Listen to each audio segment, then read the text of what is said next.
A long time ago, when the world moved slower and silence still had power, there was a child who never felt quite awake. He walked, ate, spoke, and slept. But deep inside, he felt like he was dreaming. Not the kind of dream with colors and clouds, but the kind where you forget who you are and believe something smaller. The villagers called him quiet, polite, soft, but none of them knew the storm inside him. A voice like a cold wind always whispering, "You're not worthy. You're not strong. You're not like the others." He didn't know where the voice came from, only that it had always been there.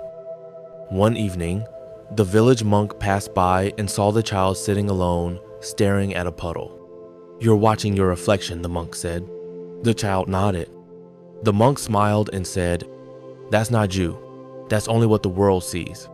Then he placed a small round object into the child's hands. A mirror, but not an ordinary one. This mirror was carved from old river stone and polished so finely it didn't show faces. It showed fears. At first, the child didn't understand. But that night, when he looked into the mirror by candlelight, he didn't see his face. He saw a younger version of himself, crying, alone, afraid, whispering the very words the voice had always said. He dropped the mirror, terrified, but the next night, he looked again. This time, the mirror showed a memory, a moment he had forgotten, being scolded for crying, told to toughen up, told he was too much or not enough. Night after night, he looked into the mirror, and slowly he began to understand. The voice in his head wasn't his. It was borrowed, planted, repeated. The mirror didn't judge. It only showed what lived beneath the surface. The child began sitting with the monk every morning, not to talk, but to sit in silence. The monk said, "Thoughts are like birds. Let them come. Let them go. But don't build them a nest." The child began to notice his thoughts during the day. When he spilled water and heard, "You're so clumsy," he paused, breathed, and whispered something new, "I'm learning."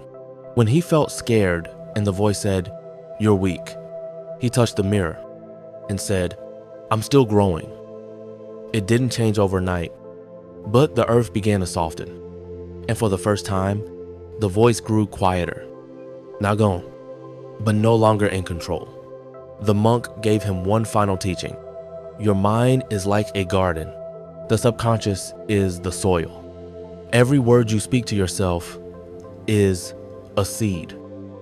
Years passed. The boy grew into a young man.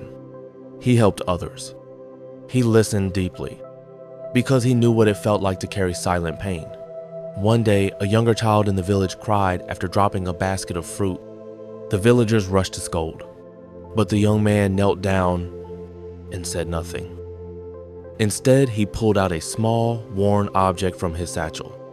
The same mirror. He handed it to the child and said, "This doesn't show your face. It shows what you've been taught to believe, but you don't have to believe it anymore." The mind beneath the mind does not change with effort alone. It changes when we listen to it like an old song we once forgot. When we stop fighting the dark and start planting light, softly, patiently, like a monk planting trees he will never sit under. And in time, the voice that once whispered fear will whisper something new. You are becoming. You are whole. You are free. And the garden will bloom, not because you forced it, but because you finally remembered what you were always meant to grow.